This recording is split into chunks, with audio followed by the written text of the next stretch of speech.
ಬೆಳೆಯಿತು. ತಾನು ಕಲಾವಿದನಾಗಬೇಕೆಂಬ ಮಹತ್ವಾಕಾಂಕ್ಷೆ ಬೆಳೆದದ್ದೇ ಕಾರಣವಾಗಿ PUC ವಿದ್ಯಾಭ್ಯಾಸ ಮುಗಿಸಿ ಕೆರೆಮನೆ ಶಂಭು ಹೆಗಡೆಯವರ ಕೆರೆಮನೆ ಯಕ್ಷಗಾನ ಕೇಂದ್ರವನ್ನು ಸೇರಿ ಹೇರಂಜಾಲು ಗೋಪಾಲ ಗಾಣಿಗ ಹಾಗೂ ಹೇರಂಜಾಲು ವೆಂಕಟರಮಣ ಗಾಣಿಗರಲ್ಲಿ ಯಕ್ಷಗಾನದ ಹೆಜ್ಜೆಗಾರಿಕೆಯನ್ನ ಕಲಿತಿದ್ದೀರಿ. ಯಕ್ಷ ತರಬೇತಿ ಕೇಂದ್ರದಲ್ಲಿ ಚುರುಕಿನ ವಿದ್ಯಾರ್ಥಿ ಎಂದು ಗುರುಗಳಿಂದಲೇ ಮೆಚ್ಚುಗೆ ಗಳಿಸಿದ್ದವರು ತಾವು.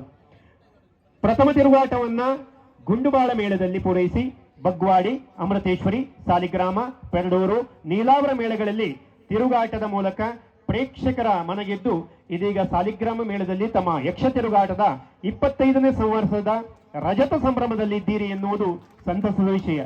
ಸಣ್ಣ ವಯಸ್ಸಿನಲ್ಲಿ ದೊಡ್ಡ ಸಾಧನೆ ಮಾಡಿದ ಸಾಧಕರು ನೀವಾಗಿದ್ದೀರಿ.